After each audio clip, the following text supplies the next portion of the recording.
This week's parasha is Vaieshev, which means, and he settled. Everything begins in the house of Yaakov, our patriarch. He had 12 sons, but his eyes shone differently for Yosef, the son of his beloved Rachel, who had already passed away. Yosef was a 17-year-old young man, handsome and wise. To show his love, Yaakov had a striped, colorful tunic made for him, crafted from fine wool. It was a prince's garment, not a shepherd's.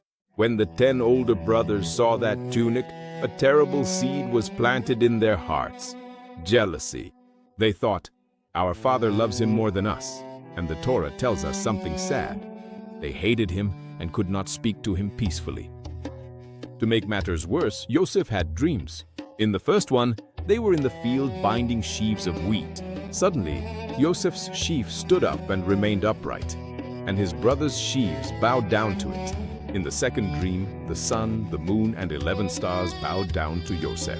When he told them this, his brothers' hatred turned into fury. "Do you think you're going to rule over us?" they asked. One day, the brothers went to pasture the flocks far away in Shechem.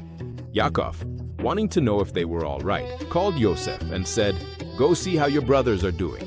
Yosef knew that they didn't like him, but out of respect for his father, the mitzvah of kibud aven, he said, "Hineni, here I am." And he went. From afar, the brothers saw that colorful figure approaching. "Here comes the dreamer," they said. "Let's kill him. We'll see what becomes of his dreams." It was a moment of terror, but Reuven, the oldest brother, felt the weight of responsibility. He intervened. "No, don't shed blood. Throw him into this pit here in the desert, but don't lay a hand on him." Reuven's secret plan was to come back later and save Yosef. Reuven's plan seemed perfect in his mind. He thought, "They'll calm down. I'll step away for a bit. And when they're not looking, I'll come back, take Yosef out of the pit, and bring him to our father."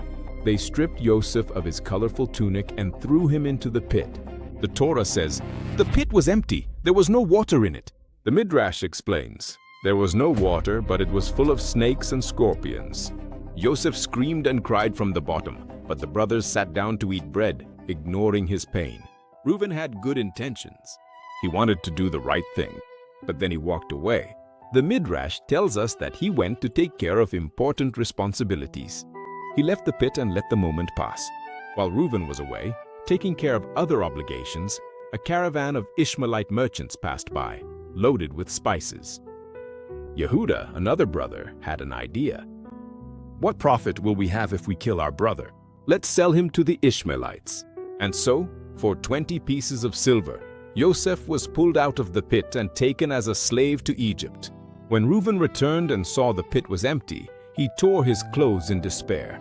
But it was already too late. To hide what they had done, the brothers took the colorful tunic, dipped it in goat's blood, and brought it to Yaakov. The old father recognized the garment and wept bitterly. "A wild beast has devoured my son Yosef," and no one could comfort him.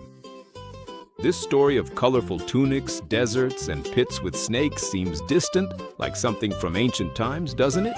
But the truth is, it happens inside us all the time. Let me tell you what happened to Ari, a 9-year-old boy. Ari was the goalkeeper for his class's soccer team.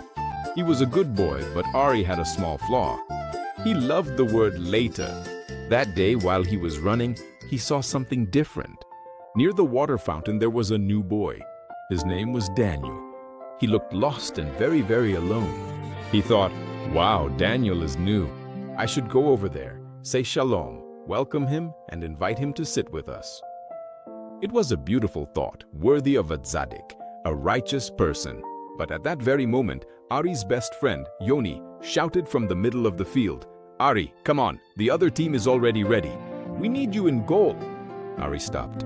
He looked at Daniel alone by the water fountain, then looked at the soccer field. Then he made Reuven's mistake. He thought, "I'll just play the first half. Daniel will stay there. Then I'll go over, talk to him, and show him the school." Satisfied with his plan, Ari ran to the goal. He made incredible saves. He had so much fun that he didn't even notice the time passing. Suddenly, the bell rang. Ari stopped, sweaty and happy. Then he remembered. Daniel. He ran to the water fountain. Empty. He ran to the benches in the courtyard. Empty. He ran to the classroom. When he entered, he saw Daniel, but Daniel wasn't just sitting there. He had his head down, hidden between his arms, and his shoulders were trembling slightly. He was crying softly. During those 20 minutes of recess, some older boys walked by and laughed at Daniel's lunchbox. Ari felt a chill in his stomach, just like the one Reuven must have felt when he saw the empty well. He approached Daniel's desk and said, "Hi, Daniel. Sorry, I was going to ask you to play, but..." Daniel looked up, wiped away his tears, and gave a sad, shy smile. "It's okay." At that moment, Ari learned the most important lesson of the year. And it wasn't math, nor history. He realized that kindness has an expiration date. If he had gone to talk to Daniel right away, Daniel would have had a happy recess. Ari's later came too late to stop Daniel's tears. Do you see the similarity? Just as Reuven wanted to save Joseph but left to do something else and came back too late, Ari wanted to comfort Daniel but went to play soccer and missed the moment. In Judaism, we have a concept called zerezut, which means agility or enthusiasm. When we have the chance to do a mitzvah, like welcoming guests or new friends, we should rush to do it as if we were running to grab a treasure before it disappears. Ari promised himself that from that day on, whenever his heart said help, his legs would obey right away. And do you know what he did? At dismissal time, he didn't wait. He grabbed his backpack, ran over to Daniel and said, "Daniel, come here.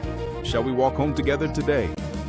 This time, Ari didn't let the well run dry. And so, we've reached the end of our journey today. Thank you so much for lending me your ears and your heart to listen to these ancient and eternal words. If you enjoyed traveling through time with us and want more stories like Joseph's and Gabriel's to be told, I have a small request, a little digital mitzvah for you. Leave a like on the video. Do you know why this matters? Our sages say that a single candle can light 1,000 others without losing its own flame. When you click like, you help the light of this story reach other children and families who need to hear it. And if you're not part of our caravan yet, subscribe to the channel and turn on notifications. That way, you won't miss our next adventure through Jewish wisdom. May you have a week full of light with no empty wells and with lots of true joy. Shalom and see you next time.